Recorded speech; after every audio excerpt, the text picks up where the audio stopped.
Hello class, today we are talking about Chapter 4, Longevity, Health, and Functioning. Just to provide an overview, we are going to talk about how long will we live, health and illness, common chronic conditions and their management, pharmacology and medication adherence, and functional health and disability. Many of us have asked ourselves, how long will we live? Much of this depends on how long the oldest person has ever lived. Jeanne Calment lived to be 122 years old. She lived in Arles, France, and was active throughout her life. She also had good genes. Longevity actually ran in her family. She is an example of maximum longevity, the oldest age to which any individual of a species lives, verified by the oldest known member of a species on record. Just to give you an idea, tortoises and whales can live close to 200 years. Horses can live about 62 years. Dogs can live 29 years, as seen on the right. Bluey, the Australian cattle dog, was the oldest member of the dog species to live. Cats can live 38 years, and mice can live up to 4 years. This is the maximum possible amount of years that a person or a member of that species can live. It remains to be seen whether maximum longevity will change with new technologies. It's also important to consider whether extending the lifespan is actually a good idea. Average longevity is another concept, which is the age at which half the individuals born in a particular year will have died. This is also known as average life expectancy. As you can see, average longevity has increased globally, though not in a linear, continuous way. Life expectancy hovers around 79 years in the United States. It is slightly higher for women than for men, and globally it is highest in Europe compared to other world regions.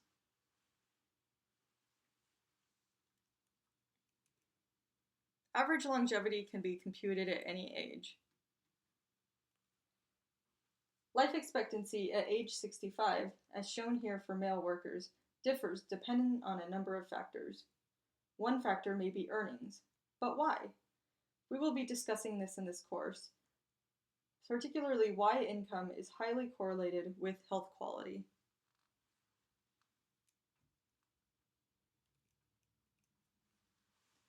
Active life expectancy is another way to think about longevity.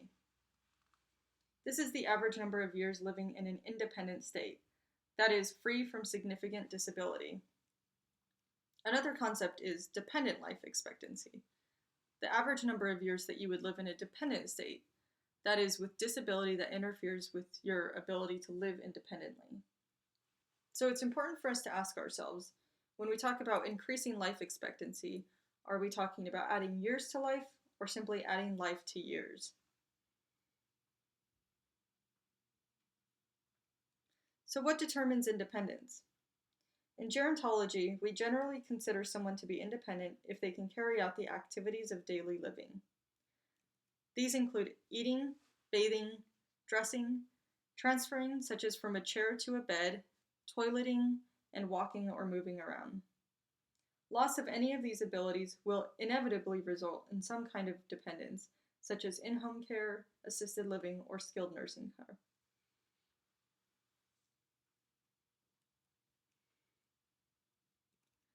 Genetics are very important to our health. These are the genetic properties and inherited characteristics that we have, but they are just one part of our story. There's also what we call the social determinants of health. The World Health Organization defines these as the conditions in which people are born, grow, live, work, and age. These circumstances are shaped by the distribution of money, power, and resources at a global, national, and local level. So things such as ethnicity, gender, socioeconomic status, and zip code even can determine where we live, how we age. In fact, zip codes may be the strongest predictors of health, even more so than genetic factors. One of the clearest determinants of population-level disparities in health is geography. For example, the life expectancy of a child born in New Orleans may vary as much as 25 years between neighborhoods just a few miles apart. Because disparities are local in nature, we have to tackle them community by community, reaching people in the environments where they spend the most time. A recent phenomenon is the discovery of blue zones, where people live measurably longer lives. There are some examples listed here, such as in Italy, Japan, California, and Greece. What these places have in common is that people tend to have social circles that are very healthy. They tend to smoke less. They tend to eat a lot of vegetables and legumes, and they tend to have a lot of physical activity. Be sure to watch the TED Talk that is posted in this module for this week as soon as you are done with the lecture.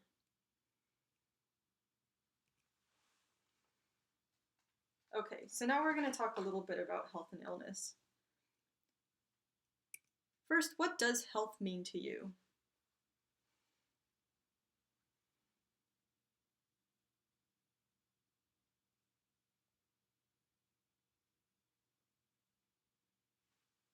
Okay, did your definition include simply physical health, or did you also consider things such as psychological health, social health, spiritual, or environmental health? It's very difficult to determine a comprehensive definition. The World Health Organization uses the definition of a state of complete physical, mental, and social well-being, not merely the absence of disease or infirmity.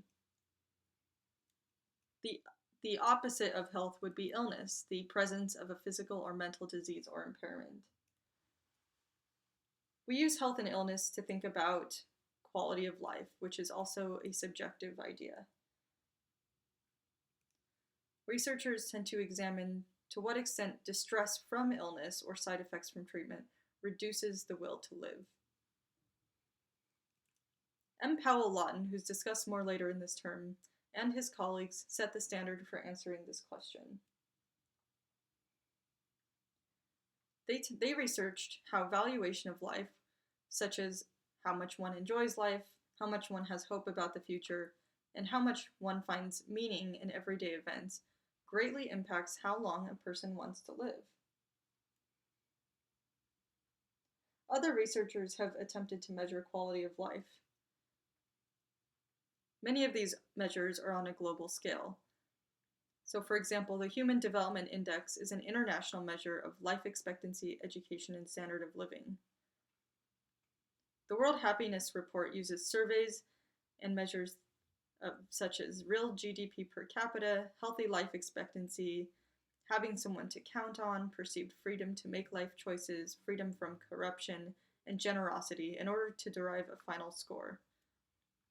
The Social Progress Index is another way that quality of life has been measured, using 52 indicators in the areas of basic human needs, foundations of well-being, and opportunity to show the relative performance of nations.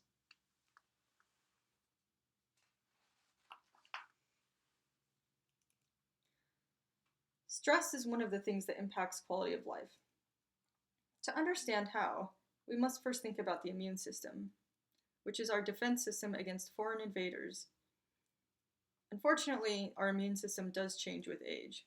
Older adults are more susceptible to infections and have higher cancer risk. Autoimmunity can also occur, such as in rheumatoid arthritis, in which the immune system attacks the body. Stress has physiological aspects as well as psychological aspects. In terms of physiological aspects, prolonged exposure, known as chronic stress, can weaken the immune system. Some biological factors may also determine how we react to certain situations. For psychological aspects, people interpret events as stressful, appraise, and cope, depending on the situation. Stress does not exist unless a person perceives a situation to be threatening, challenging, or harmful, as seen in the next slide. Researchers Lazarus and Folkman developed a model to understand the model of stress and coping, or to understand psychological aspects of stress using the model of stress and coping. This views stress as the interaction of a thinking person and a stressor. In primary appraisal, a person looks at their own susceptibility, potential severity of the stressor, and its relevance, and either categorize it as irrelevant, benign or positive, or stressful. In secondary appraisal, the person evaluates the ability to cope with the harm, threat, or challenge. They can adapt themselves to cope with the stressor. This may occur by reappraising the situation, revising goals, applying spiritual beliefs, or using some other strategies. This is also moderated by a person's dispositional coping style and amount of social support. So, how we cope with stress and how it affects us depends on a number of factors.